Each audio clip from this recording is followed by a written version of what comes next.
Assalamualaikum warahmatullahi wabarakatuh. Halo semua, jumpa lagi dengan saya Septina Praditya Malik dari Prodi Kimia, jurusan Kimia, Fakultas Matematika dan Ilmu Pengetahuan Alam dengan nomor NIM 43114220005. Nah, teman-teman, pada kesempatan kali ini aku mau ngajak teman-teman nih buat belajar materi kepemimpinan.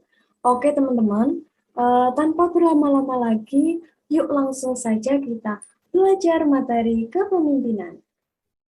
Oke, nah langsung saja kita mulai bahwa pengertian dari kepemimpinan itu merupakan sebuah kemampuan atau kekuatan yang ada dalam diri seseorang untuk mempengaruhi dan juga memimpin orang lain dalam mengerjakan suatu pekerjaan agar tercapai tujuan yang diharapkan. Jadi pemimpin itu merupakan seseorang yang memimpin ya teman-teman, yang menjadi pembina, yang mempengaruhi orang lain untuk mengerjakan suatu pekerjaan. Nah, selanjutnya nih teman-teman, filosofi dari kepemimpinan itu mengacu pada keyakinan, kemudian prinsip, dan juga sentimen individu yang mereka gunakan untuk memimpin. Nah, kemudian apa saja sih faktor-faktor yang mempengaruhi kepemimpinan seseorang? Nah, yang pertama ada faktor internal, faktor yang berasal dari dalam diri seseorang, meliputi bakat, intelektual, dan juga kepribadian. Yang kedua ada faktor eksternal, faktor yang berasal dari luar diri seseorang, meliputi motivasi, ambisi, dan juga latihan kepemimpinan yang dilakukan oleh seseorang. Nah, selanjutnya, aspek-aspek penting dalam kepemimpinan itu apa saja ya? Di sini ada self-awareness, kemudian ada self-management, ada other management, dan juga other awareness. Oke, selanjutnya ada ciri pemimpin yang efektif. Ciri pemimpin yang efektif itu yang bagaimana sih?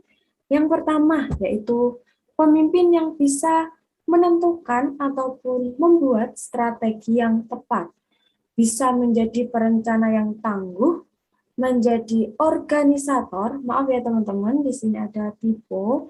Yang benar itu menjadi organisator yang cekatan, kemudian menjadi motivator yang efektif, dan pemimpin yang bersifat objektif, bukan subjektif, dan bersifat rasional.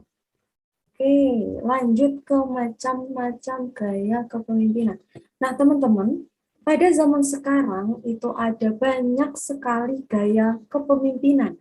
Di antaranya ada pemimpin sebagai penentu, pemimpin yang berwibawa, pemimpin afiliatif, pemimpin yang membina, dan juga pemimpin yang demokrasi. Oke, selanjutnya. Nah, di sini aku mau memberikan beberapa contoh tokoh kepemimpinan.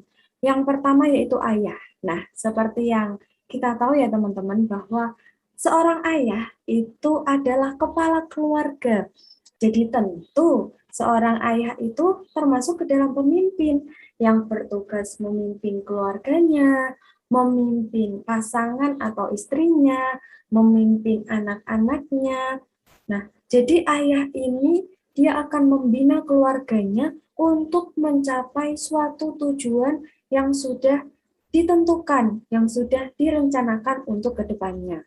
Yang kedua, yaitu ada R.A. Kartini atau Raden Ajeng Kartini, yang merupakan pahlawan emansipasi wanita. Nah, ini merupakan tokoh teladan bagi para wanita, karena berkat perjuangan dari R.A. Kartini inilah teman-teman, kita sebagai seorang wanita memiliki derajat yang sama dengan laki-laki dan juga bisa menempuh pendidikan setinggi-tingginya. Kemudian contoh yang ketiga itu ada seorang ketua, baik ketua organisasi, ketua kelas, kemudian ketua rapat, perusahaan, dan lain sebagainya. Nah, oke. Teman-teman, di sini ada cara melatih kepemimpinan. Duh, maaf ya teman-teman, di sini ada tipe lagi. Ini yang benar melatih ya, bukan malatih. Nah, cara melatih kepemimpinan itu yang pertama, kita harus punya rasa percaya diri. Kemudian kita juga harus memiliki sikap tanggung jawab, kemudian berani mengambil resiko, bisa mengendalikan diri, mengendalikan emosi diri, kemudian yang terakhir kita harus memiliki sikap disiplin. Nah, selanjutnya ada pertanyaan nih teman-teman. Pertanyaannya, apakah kepemimpinan itu hanya dimiliki oleh seseorang yang memimpin perusahaan, organisasi, dan lain sebagainya? Nah, oke teman-teman, sebenarnya kepemimpinan ataupun pemimpin itu bukan hanya seorang yang memimpin perusahaan, organisasi, ataupun yang lain. Tapi diri kita sendiri ini juga sebenarnya termasuk ke dalam pemimpin, yaitu pemimpin diri kita sendiri.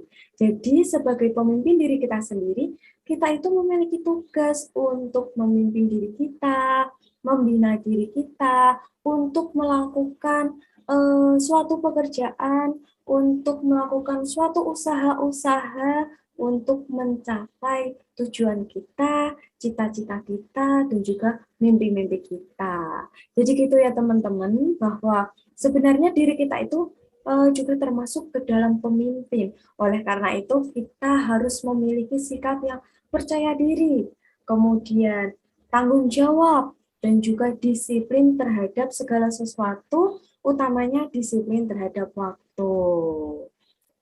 Nah, oke teman-teman, itu tadi materi singkat tentang kepemimpinan. Semoga apa yang kita pelajari pada kesempatan kali ini bisa bermanfaat, dan apabila ada kesalahan, saya mohon maaf. Dan akhir kata teman-teman, wassalamualaikum warahmatullahi wabarakatuh. See you.